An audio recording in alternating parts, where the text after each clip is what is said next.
Was my roommate going to kill me? As the sun set on the last day of June, I found myself in a new city, the streets unfamiliar and the air thick with the anticipation of a summer full of potential.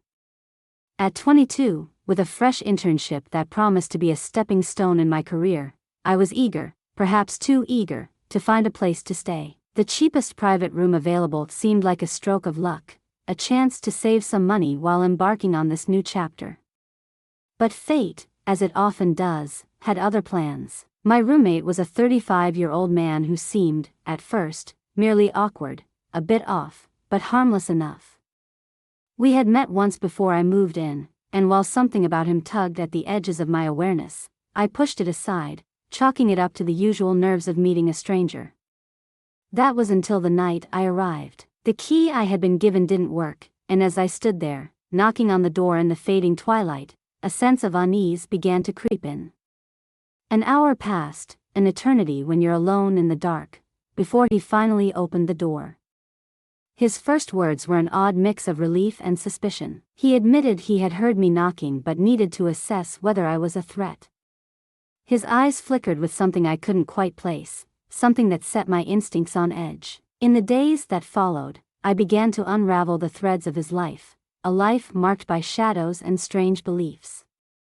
He spoke often of his time in the military, though his demeanor didn't fit the image one might conjure of a soldier. He was larger, softer around the edges, but there was a hardness in his eyes, a rigidity in his mind that spoke of unseen battles. His conversation would often drift into the macabre, his words laced with a chilling fascination with death. He would talk about killing with a calmness that belied the gravity of the subject. To him, taking a life and giving life through sex were the most spiritual acts one could commit. I remember sitting there, my mind reeling as he spoke, desperately wanting to retreat into the comfort of sleep, away from the unsettling musings of this stranger. But it wasn't until my first day off, when the full weight of his presence in the house bore down on me, that I truly began to fear him. I was alone, enjoying a rare moment of solitude, when he barged into my room, his face slick with sweat, his eyes wild and unseeing. His mouth moved rapidly, spitting out words of demons and evil spirits that he believed lurked in every corner of our home. I tried to stay calm, to placate him with quiet reassurances, but my heart pounded in my chest. When he finally left my room, the silence that followed was more deafening than his frantic words. It was only a few minutes later that I heard him shout from the hallway, his voice thick with despair, "Okay, I guess I'll kill myself then." I felt the air leave my lungs, my body frozen in place. The walls of my room seemed to close in on me, suffocating me in my helplessness. When I mustered the courage to peek out, he was there, waiting for me, speaking as if our conversation had never ended. He rambled about his parents, about plans that never existed, about starting an app together, a bizarre venture that he was convinced would save people from their addictions, the same addictions that had seemingly twisted his own mind. The days that followed were a delicate dance of avoidance and dread. He would send me texts, strange, cryptic messages like the one in the screenshot. Each one was a thread that pulled tighter around my chest, each one a reminder that I was living with a man teetering on the edge of something dark and unfathomable. I spent that summer not in the excitement of a new city or the fulfillment of a promising internship, but in the shadow of a man who was both broken and breaking.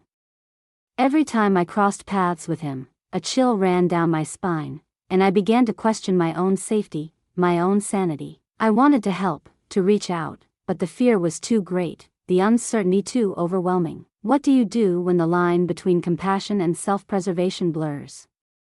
When the person you live with is a ticking time bomb, and you are too scared to cut the wire? The summer that was supposed to be a new beginning became a test of endurance, a silent prayer that I would make it to the end unscathed. The ghost of that summer haunts me still, its tendrils of memory wrapping around my thoughts in the quiet moments when I'm alone. The echo of his voice, the strange cadence of his words, slips into my mind like a forgotten song, one that carries a melody of unease. It wasn't just the fear that he might harm me, it was the fear that the darkness within him might somehow reach out and taint my own soul, pulling me into the same abyss where he seemed to dwell. There were nights when I lay in bed, staring at the ceiling, listening to the creaks and groans of the house, every sound magnified by the tension in my chest. I could never truly relax, could never fully let my guard down. Even in sleep, I was on edge, dreaming of shadowy figures that whispered in the dark, of rooms that shifted and changed as soon as I turned my back. In those dreams, he was always there, lurking just out of sight. His presence felt more than seen. And I would wake with a start, the sweat cold on my skin, my heart racing as if I'd run miles. I would lie there, trying to convince myself that it was just a dream, that I was safe, but the feeling of unease never truly left. It clung to me, a persistent shadow that followed me through the day, always there, just at the edge of my consciousness. There were times I thought about leaving, just packing up my things and finding another place to stay. But something held me back, a mix of stubbornness and pity, perhaps, or maybe it was just the inertia that comes from being too overwhelmed to make a change. I told myself that I could handle it, that I was stronger than the fear, that he was just a troubled soul in need of understanding. But as the days wore on, that resolve began to wear thin, and the cracks in my armor began to show. I started to dread the weekends, those stretches of time when I couldn't escape to the safety of my internship. I would make excuses to leave the house, finding reasons to be anywhere but there. And when I couldn't avoid him, I would try to keep the conversations short, steering them away from the dark topics that seemed to fascinate him so much. But it was like trying to hold back the tide. The darkness always found its way in, seeping into our interactions like a poison. One afternoon, as the summer was drawing to a close, he knocked on my door. There was something different in his demeanor, a heaviness in his expression that made my stomach churn with unease.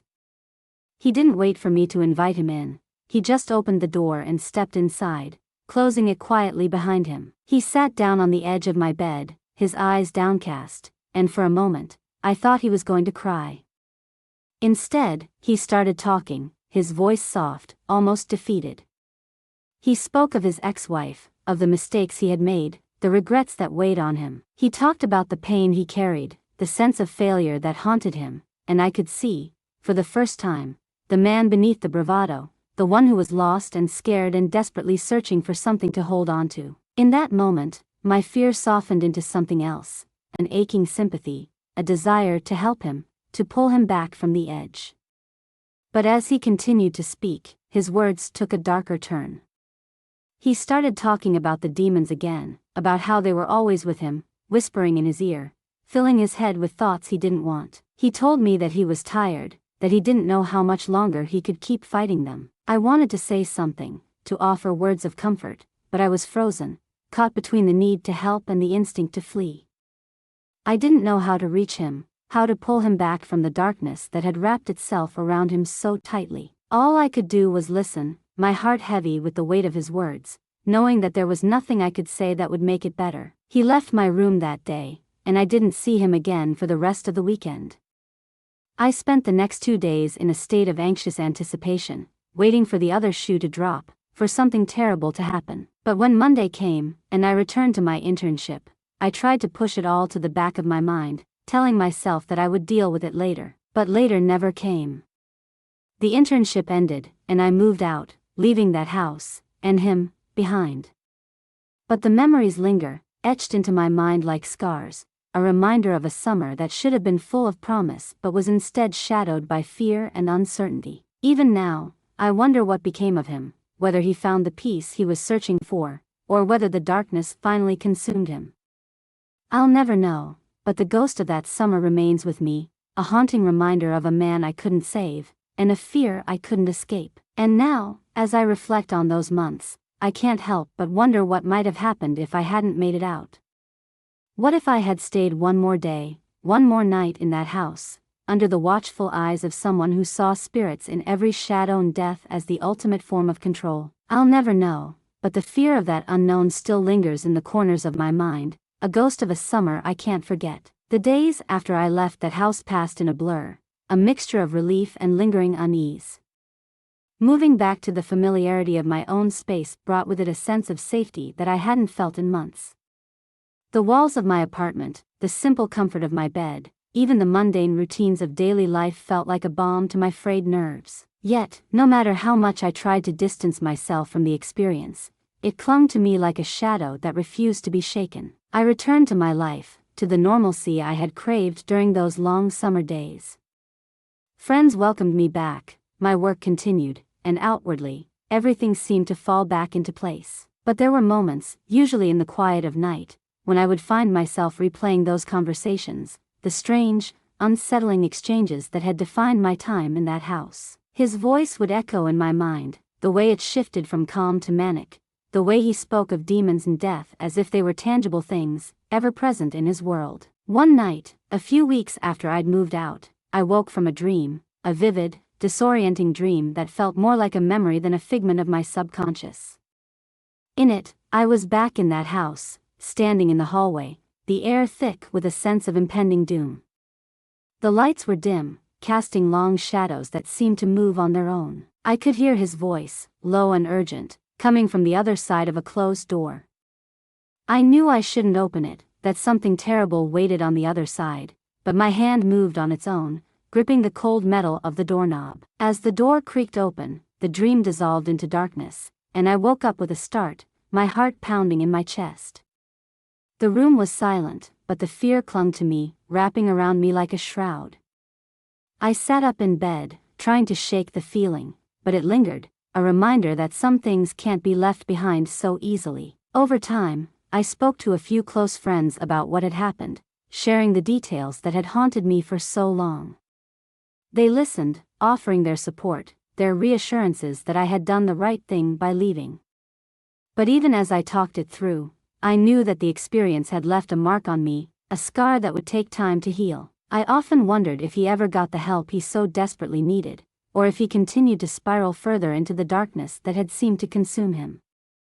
I thought about reaching out, checking in on him, but every time I considered it, a deep, instinctual fear held me back. The part of me that had been on high alert all summer, that had learned to read the signs of danger in his eyes, told me to stay away, to let it be.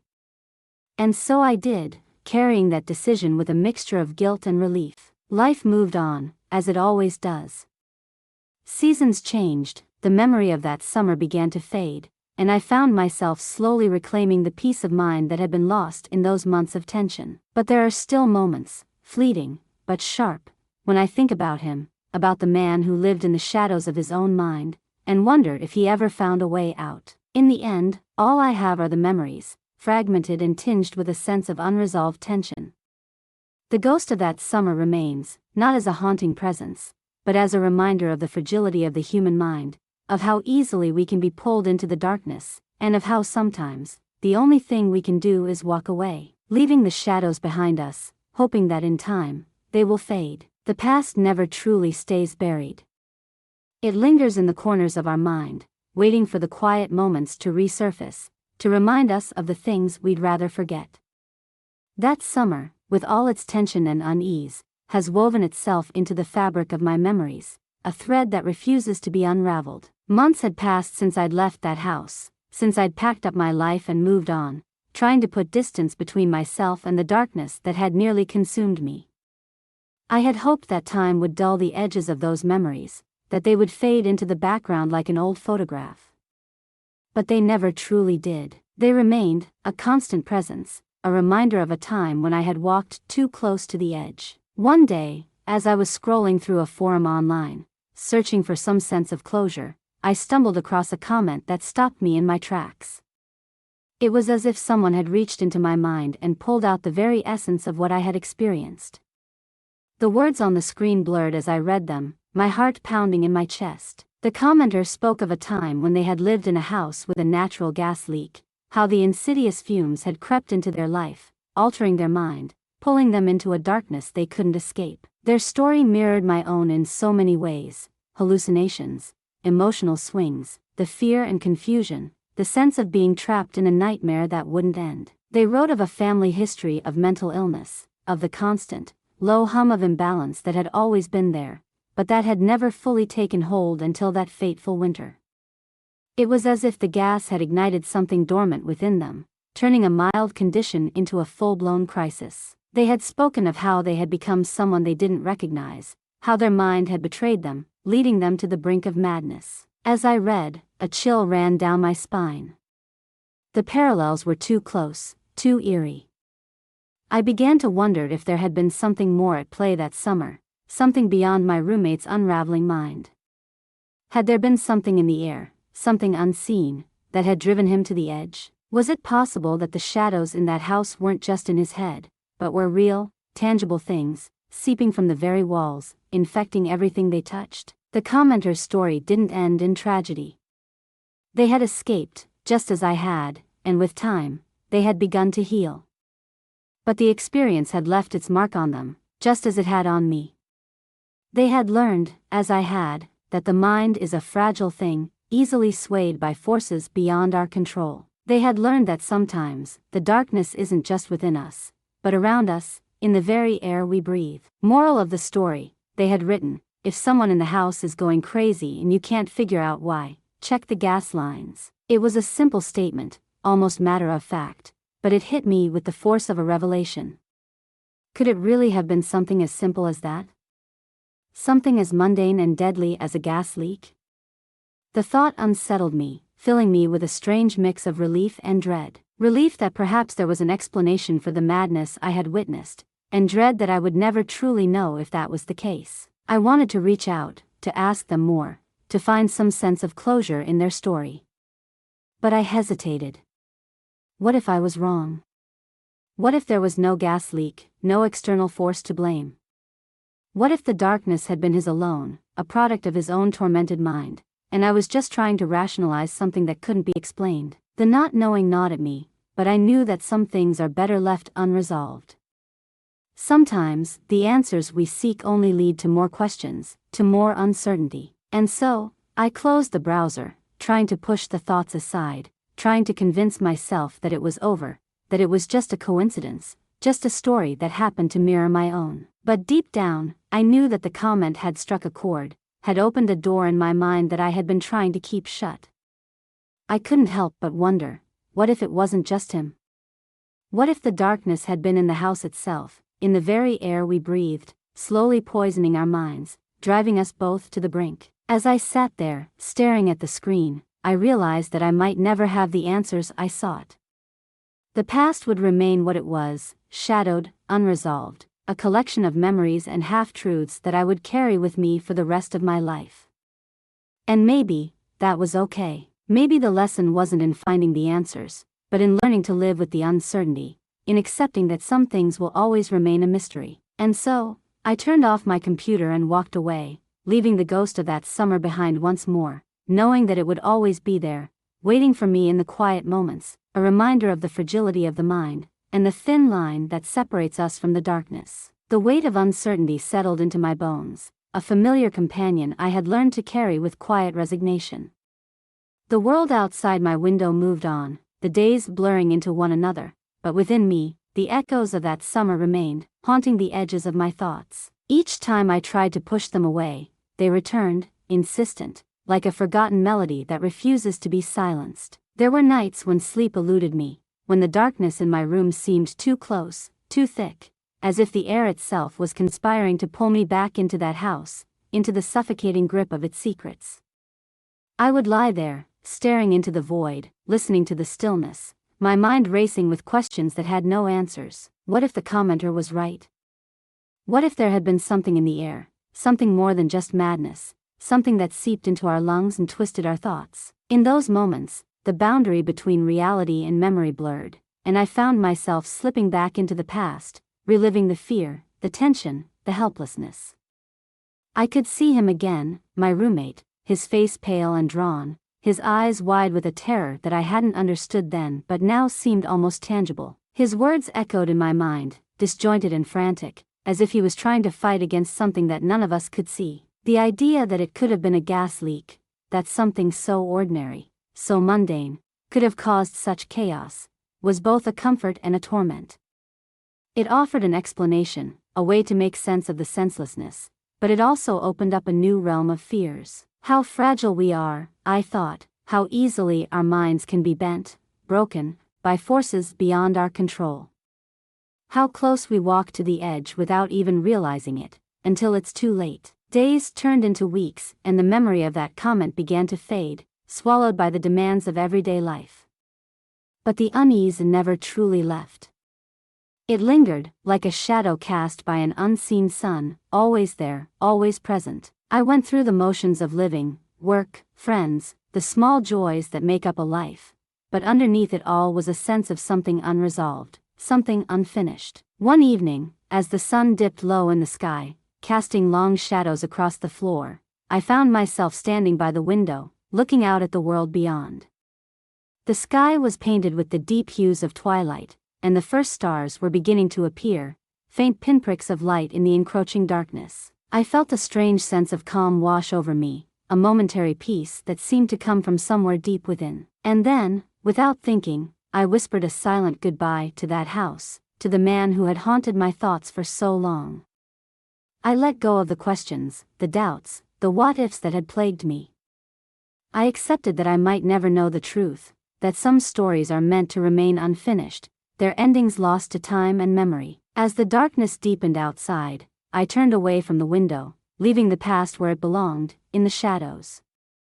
I walked back into the warmth of my home, into the light that filled the room, and I knew, in that moment, that I had finally found a way to let go. The summer that had once seemed like a nightmare was now just a memory, a chapter in the story of my life that I had read, and reread, and was now ready to close. But even as I moved forward, as I embraced the peace that had eluded me for so long, I knew that the echoes of that time would always be with me, a reminder of the fragility of the mind, of the thin veil that separates us from the darkness. And perhaps that was the real lesson, that in the end, it's not about finding all the answers, but about making peace with the questions, with the uncertainty that life brings. And so, I stepped into the present, into the life that was waiting for me, carrying with me the wisdom born of fear, the strength that comes from facing the unknown.